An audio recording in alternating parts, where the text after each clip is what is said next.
ఆంధ్రప్రదేశ్ చరిత్రలో భాగంగా అధ్యయనం చేస్తున్నటువంటి అంశం ఏమిటంటే విజయనగర చక్రవర్తులు, అంటే విజయనగర సామ్రాజ్యం గురించి చదువుకుందాం.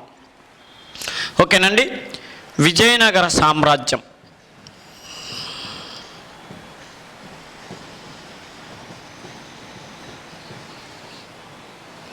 ఈ సామ్రాజ్యం స్థాపించింది 1336లో. విజయనగర సామ్రాజ్యం స్థాపించబడింది 1336లో. 1680వ సంవత్సరం వరకు ఈ సామ్రాజ్యం కొనసాగింది. అయితే ఇప్పుడు మనం ఒక సామ్రాజ్యం స్థాపించబడింది, ఆ సామ్రాజ్యాన్ని పలానా చక్రవర్తి స్థాపించాడు, ఆ వంశంలో ఆయన గొప్పవాడు, ఆ వంశంలో పలానా వాడు చివరివాడు, ఆ సామ్రాజ్యం ఈ పరిపాలన సంస్కరణలు చేసింది, ఇన్ని గుళ్ళు కట్టించింది, ఇంతమంది రచయితల్ని పోషించింది అనేది మనం రెగ్యులర్గా ఎలాగూ ప్రతి రాజవంశంలో చదువుతాం. కానీ మన ఆంధ్రదేశాన్ని పరిపాలన చేసిన రాజవంశాల్లో ఒక్కొక్క రాజవంశానికి ఒక్కో ప్రత్యేకత ఉందని మనం ఫస్ట్ కాడ నుంచి చెప్పుకుంటూ వస్తున్నాం. ఇప్పుడు విద్యార్థులకి నేను ప్రత్యేకంగా చెప్పదలుచుకున్న విషయం ఏంటంటే, ఆంధ్రదేశాన్ని పరిపాలన చేసినటువంటి చక్రవర్తులలో ఒక రాజవంశం గురించి నీకేం తెలుసు అంటే, మిగతా రాజులు ఏమీ చేయలేదో వాళ్ళు ఇది చేశారని చెప్పటంతో పాటు ఇంకో విషయం ఏంటంటే, వీళ్ళు అనుసరించిన విధానం తర్వాత కాలంలో వచ్చినటువంటి మిగతా చక్రవర్తులకి ఆదర్శప్రాయమైంది.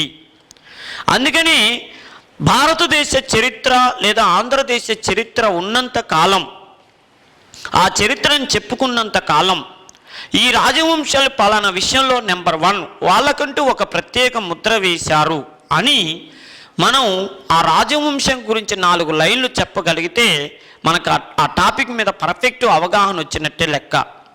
అర్థమైందండి. ప్రతి రాజవంశం ఎవడు స్థాపించిండు ఏందనేటటువంటి విషయం మనకు అందరికీ అర్థమవుతుంది, అది ఎట్లాగో చదువుతాం. అది కాదు మనకు కావాల్సింది. మొత్తం ఆ పాఠం యొక్క సారాంశం మొత్తం విన్న తర్వాత మనకు ఆ రాజవంశం మిగతా రాజవంశాలకి, ఆ రాజవంశానికి ఉన్న ప్రత్యేకత ఏంది, మిగతా రాజవంశాలకి లేనిది ఆ రాజవంశానికే ఉన్న ప్రత్యేకత ఏందని 4 లైన్లు చెప్పవంటే మనం ఘంటాపదంగా చెప్పేటట్టు ఉండాలి. మరి అంతా బాగానే ఉంది. మరి విజయనగర సామ్రాజ్యం ఏంటి, ఈ రాజవంశానికి ఉన్న ప్రత్యేకత ఏందనే విషయాన్ని మనం ఒకసారి చూద్దాం. ప్రత్యేకతలు. అసలు ఈ రాజవంశానికి ఈరోజు ఈ రాజవంశం గురించి చెప్తున్నామంటే నాకు తెలిసి ప్రతి తెలుగువాడి హృదయం పరవశిస్తుంది, ప్రతి తెలుగువాడి రోమాలు నిక్కపొడుచుకుంటాయి. అర్థమైందండి. ఈ రాజవంశం గురించి చెప్తుంటే ప్రతి తెలుగువాడి హృదయం ఉప్పొంగుతుంది, ప్రతి తెలుగువాడి రోమాలు నిక్కబొడుచుకుంటాయి. అదేంటి అసలు ఈ పాఠానికి సంబంధం లేని మాటలు అని అంటే, ఇంకొక గమ్మత్తు ఏంటంటే, విజయనగర చక్రవర్తులు వాస్తవానికి మన తెలుగు వాళ్ళు కాదు. తెలుగు భాష దేశ భాషలందు తెలుగు లెస్సని గర్వంగా చెప్పినటువంటి కృష్ణదేవరాయలు, ఆంధ్ర భోజుడు అని పిలువబడిన కృష్ణదేవరాయలు, అదేవిధంగా ప్రౌఢదేవరాయలు, గజపెటకార అని బిరుదు పొందినటువంటి ప్రౌఢదేవరాయలు, కానీ వీళ్ళందరూ కూడా మన తెలుగు వాళ్ళు కాదు. కానీ తెలుగు వాళ్ళు కాకపోయినా మన తెలుగు వాళ్ళుగా వీళ్ళ గురించి మనం ప్రత్యేకంగా చెప్పుకుంటాం. ఎందుకంటే వీళ్ళు వాస్తవానికి కర్ణాటక ప్రాంతానికి చెందిన వాళ్ళు, హంపి ప్రాంతానికి చెందిన వాళ్ళు. కానీ హంపి ప్రాంతంలో పరిపాలన ప్రారంభించి అంచెలంచెలుగా మన ఆంధ్రదేశాన్ని మొత్తాన్ని కూడా ఏకం చేసి పరిపాలన చేశారు. కాబట్టి ముఖ్యంగా రాయలసీమ, కోస్తా ప్రాంతాలను కూడా వీళ్ళు ప్రభావితం చేశారు. అందుకని వీళ్ళని తెలుగు చక్రవర్తులుగానే మనం భావిస్తాము. మా తెలుగు చక్రవర్తి శ్రీకృష్ణ దేవరాయలని గర్వంగా చెప్పుకుంటాం. మరి ఈ రాజవంశం గురించి మనం ఈరోజు ప్రత్యేకంగా చెప్పుకుంటారంటే, నేను ఇందాక ఒక మాట అన్నా, రోమాలు నిక్కబొడుచుకుంటాయి, హృదయం ఉప్పొంగుతుందని.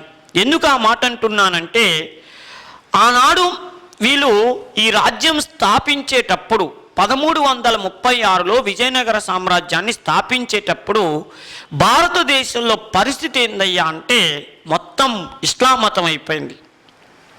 అది ఉత్తర భారతదేశమా దక్షిణ భారతదేశమా పక్కన పెడితే టోటల్ ఒక కొత్త రకమైనటువంటి విధానాలు భారతదేశంలోకి ప్రవేశించాయి.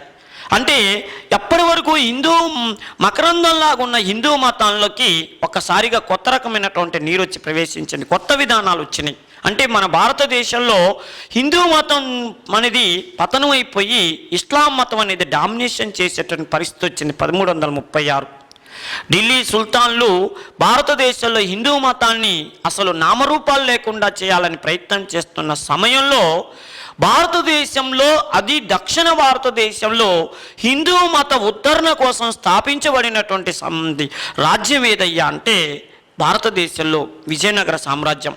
చాలా ఒక ముఖ్యమైన విషయం చెప్పుకోవాల్సింది ఏంటంటే, భారతదేశంలో ఏ రాజవంశానికైనా మేము కొన్ని వందల సంవత్సరాలు పరిపాలించాలి, కొన్ని అద్భుతమైనటువంటి కట్టడాలు కట్టించాలి, ప్రపంచం మా వంశం గురించి గర్వంగా చెప్పుకోవాలి, కొన్ని వందల మంది చక్రవర్తులు మా వంశంలో పరిపాలన చేయాలని కోరుకోవటం అనేది సాంప్రదాయంగా గతంలో వచ్చిన చక్రవర్తుల కాలంలో జరుగుతుంది.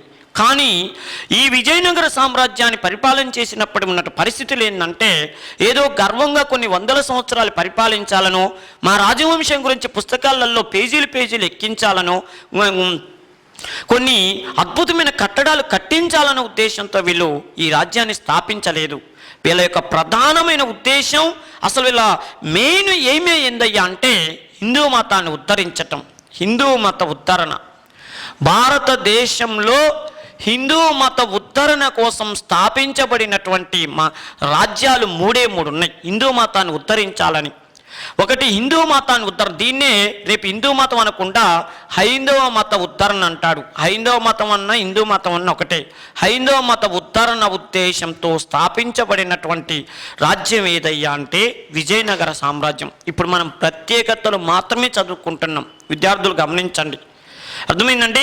హిందూ మత ఉద్ధరణ లేదా హైందవ మతం ఉద్ధరణ కోసం స్థాపించబడినటువంటి రాజ్యం ఏదయ్యా అంటే విజయనగర సామ్రాజ్యం.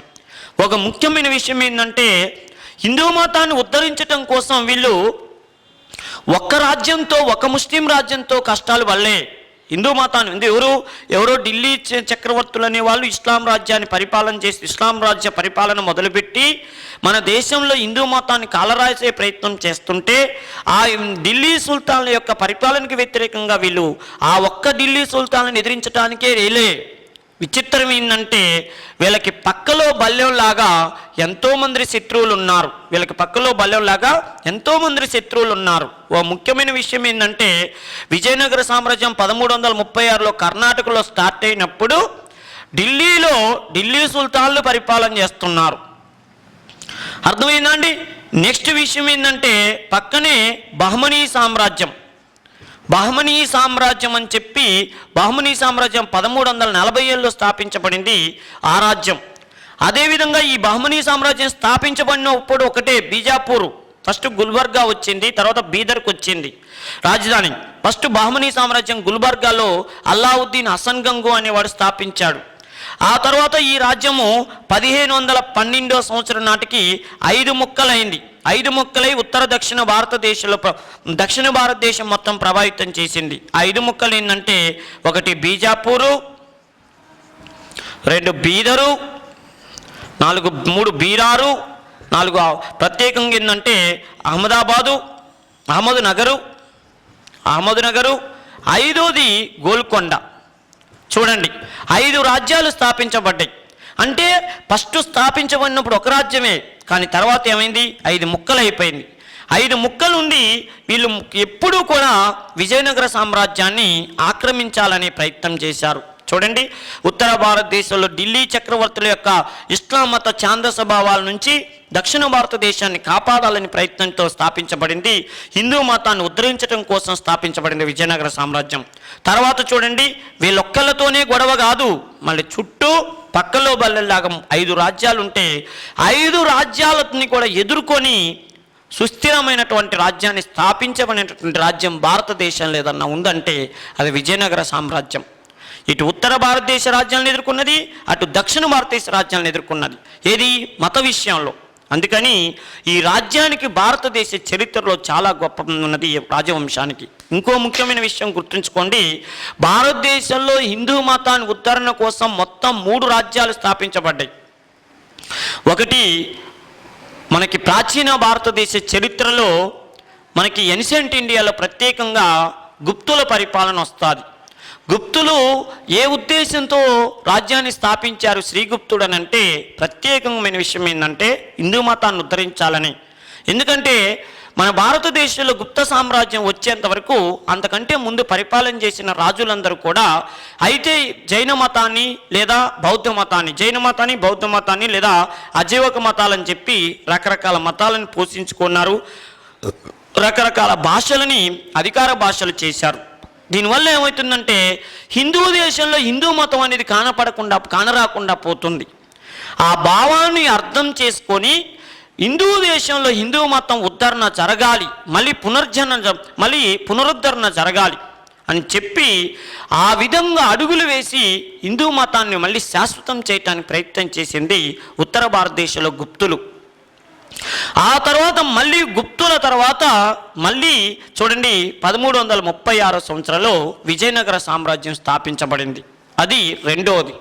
మన మూడో రాజ్యం ఏదయ్యా అంటే ఆధునిక భారతదేశంలోకి ఎంటర్ అవుతున్నప్పుడు మన ఛత్రపతి శివాజీ, మహారాష్ట్ర ప్రాంతంలో ఛత్రపతి శివాజీ హిందూ మతాన్ని ఉద్ధరించాలి, భారతదేశంలో హిందూ పాదుషాహీని స్థాపించాలన్న ఉద్దేశంతో ఛత్రపతి శివాజీ మహారాష్ట్రలో స్వరాజ్యం అనే రాజ్యాన్ని స్థాపించాడు.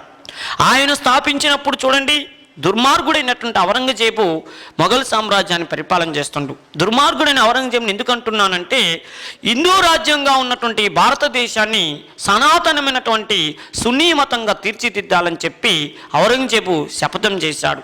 ఔరంగజేబు మత పిచ్చి నుంచి భారతదేశాన్ని కాపాడాలని చెప్పి ఆనాడు ఛత్రపతి శివాజీ ఇస్లాం మతం ఛాయల నుంచి హిందూ మతాన్ని కాపాడాలని చెప్పి రాజ్యాన్ని స్థాపించాడు. అది మన భారతదేశంలో మూడో రాజ్యం. అట్లా మన భారతదేశంలో హిందూ మతానికి ప్రమాదం వాటిల్లిన ప్రతిసారి ఎక్కడో ఒక చోట ఒక మహావృక్షం ఎదిగింది. అలా ఎదిగిన మహావృక్షాల్లో ఒకటి గుప్త సామ్రాజ్యం, రెండోది విజయనగర సామ్రాజ్యం, మూడోది ఛత్రపతి శివాజీ స్వరాజ్యం.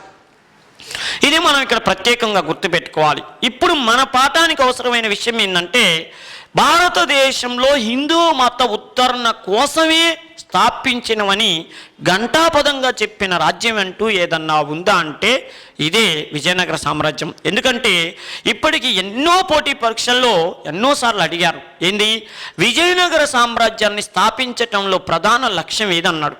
ప్రధాన లక్ష్యం అంటే ఉత్తర దక్షిణ భారతదేశాన్ని కలపాలన్న ఉద్దేశమా, లేదా ఉత్తర భారతదేశం యొక్క రాజుల యొక్క పోటీని ఎదుర్కోవటం కోసం చేశారా, లేదా ఆ రాజ్యంలో చక్రవర్తుల గొప్పతనాన్ని నిరూపించుకోవటం కోసం రాజ్యాన్ని స్థాపించబడిందా? వాళ్ళు అన్నెసెసరీ మ్యాటర్ ఎన్నన్నా పెట్టనియండి, మెయిన్ విషయం ఏంటంటే పెట్టాల్సింది మాత్రం హైందవ మత ఉద్ధరణే ప్రధాన ఉద్దేశం.